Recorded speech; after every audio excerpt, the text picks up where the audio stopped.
Buongiorno a tutti, sono Gilda D'Incerti, fondatrice e attuale presidente della Pharmaquality Europe. Vi do il benvenuto a questa serie di incontri che abbiamo voluto fortemente insieme ai colleghi di Communication per parlare dell'universo femminile e parlarne con un'iniziativa che già dal nome indica il programma Unconventional Female Thought. Perché io molto spesso mi trovo abbastanza in controtendenza rispetto a cose che si dicono riguardo al femminile e mi sembra viceversa che quando si parla del femminile e del mondo del lavoro non si trattino dei temi che invece sono di un'importanza fondamentale, almeno a mio giudizio. Tra di essi quello di oggi mi sta particolarmente a cuore. Si tratta del rapporto, diciamo, tra le madri single e l'attività lavorativa. È un'esperienza che ho vissuto sulla mia pelle in prima persona, per cui ne conosco tanti aspetti e mi interessa perciò oggi portarvi l'esperienza di Luisa Cabria,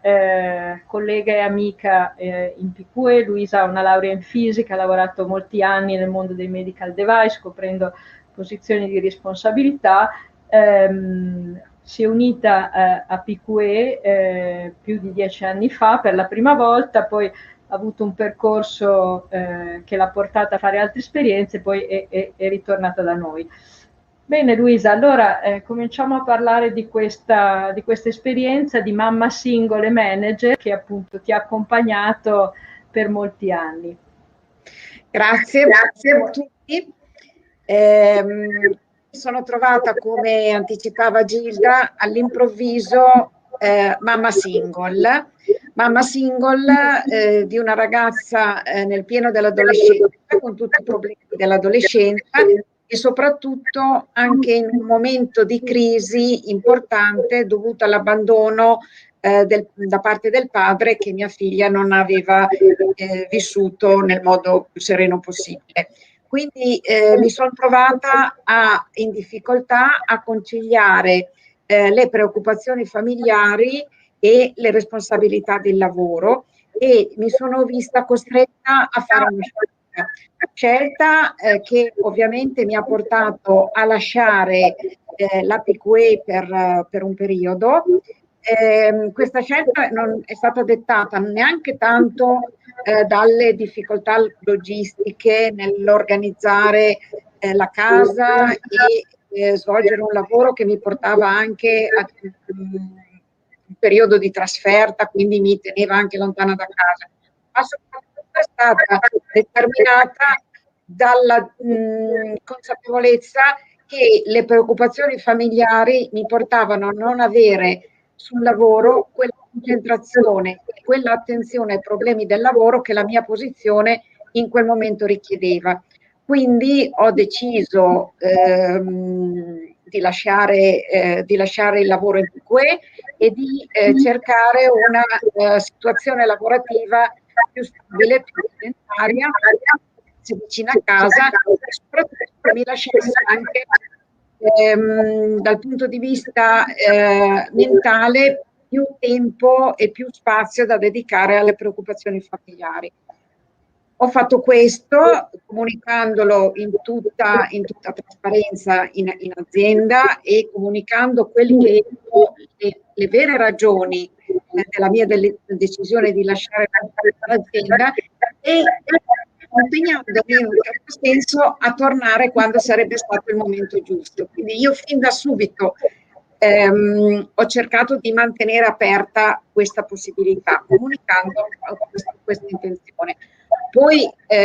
a questo punto ho avuto la possibilità di trovare un lavoro dignitoso, confacente con il mio percorso di studi nella cittadina in cui vivo e questo mi ha consentito di accompagnare mia figlia nel suo percorso di, diciamo così, non voglio dire di guarigione, però di ritrovamento della serenità alla fine del suo percorso di studi e quindi di trarre anche soddisfazione da questa scelta che ad oggi non guardo né con rammarico, con rimpianto, eccetera, ma con l'orgoglio di dire ce l'ho fatta, ho fatto la scelta giusta, l'ho fatta da sola e da sola sono riuscita ad aiutare mia figlia a conseguire gli obiettivi che si era prefissata. Bene Luisa, io credo che la tua storia sia una storia emblematica che però ruota attorno a una parola importante o a due parole importanti che sono trasparenza e onestà. Ecco, onestà intellettuale, di capire che avevi la necessità di fare un passo indietro e nello stesso tempo di accettare il fatto che non potevi, diciamo, pretendere di fare lo stesso lavoro con lo stesso livello di qualità nelle nuove condizioni in cui ti trovavi. Ecco, penso che questa sia una grande lezione. Io tante volte quando sento il discorso delle pari opportunità o delle quote rose e così via, mi infastidisce perché secondo me la pari opportunità deve essere quando c'è anche parità diciamo, di offerte di qualità nel lavoro che le donne possono fare in azienda. Bene, l'altra cosa fondamentale di questa storia è anche la fiducia che tu hai avuto nel ritornare, ecco, perché evidentemente tante volte si commettono degli sbagli, però uno non ha il coraggio di fare un passo, ecco. Nel tuo caso non era stato uno sbaglio, però evidentemente te ne eri andata, per cui avresti potuto rimanere lontana. Ecco, perciò che cosa ti ha portato a ritornare? Ecco. Allora, innanzitutto il fatto che, come dicevo prima, era un lavoro che mi piaceva, mi dava soddisfazione e mi gratificava, l'attaccamento all'azienda e il rapporto di stima, fiducia e amicizia che io avevo instaurato con i colleghi, i superiori, eccetera. E quindi fin da subito la trasparenza nel comunicare le vere ragioni per cui lasciavo l'azienda e non attaccarmi a motivazioni più, diciamo così, più convenzionali, più distaccate, però il fatto di aver aperto il mio cuore alle persone che mi circondavano in azienda e di avere messo, diciamo così, sul tavolo la mia difficoltà ha fatto sì che io potessi avere fiducia nell'azienda e sapere che l'azienda sarebbe stata disponibile a riaprirmi le porte nel momento in cui io fossi stata di nuovo in condizioni di dedicare tutta l'attenzione e la concentrazione che avevo dimostrato di aver dedicato fino a quel momento. In più, il fatto di sapere che mi ero circondata di una adesso non vorrei peccare di troppo orgoglio, però credo che le persone mi stimassero e quindi questo mi è stato sufficiente a darmi la consapevolezza e la sicurezza che quando sarei voluta tornare le porte sarebbero state aperte.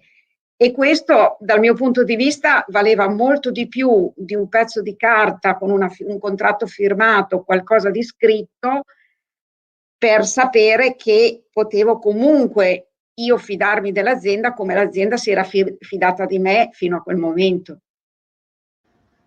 Per cui diciamo è una lezione di coraggio e di fiducia, no? Che troppo spesso è una cosa che non si pubblica sui giornali e non si sente raccontare. Bene, sempre parlando di cose positive, raccontaci un po' come vivi la tua situazione oggi, che sei evidentemente una manager responsabile della business unit dei medical device e la situazione familiare è molto cambiata. Allora, la situazione familiare è cambiata e nel momento in cui è cambiata e che io ho capito che c'era la stabilità a cui aspiravo, immediatamente sono tornata in azienda. Fortunatamente in azienda non solo ho ripreso dal punto in cui avevo lasciato, quindi non ho avuto la necessità di ripercorrere un percorso di gavetta, ma sono ripartita forse anche da un punto più avanzato, perché ad oggi mi trovo responsabile di un gruppo di persone,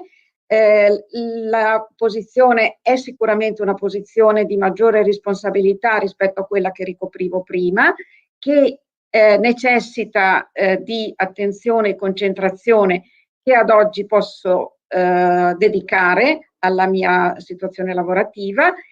e di nuovo guardo alla mia vita familiare con orgoglio, perché se sono arrivata a questo punto lo devo ai miei sforzi, alle mie scelte e all'attenzione che ho dedicato all'una e all'altra cosa. Quindi alla famiglia ho dedicato l'attenzione che richiedeva nel momento in cui lo richiedeva, al lavoro ho dedicato tutta la concentrazione e diciamo così la trasparenza, la fiducia per fare in modo che le persone mi stimassero. Bene, grazie Luisa. Chiudiamo con questo messaggio per le nostre colleghe, anche quelle che sono molto giovani e per cui hanno dei bambini piccoli, che viene un momento quando i figli comunque sono cresciuti,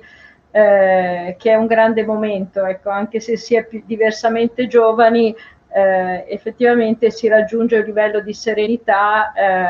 e si guarda, diciamo,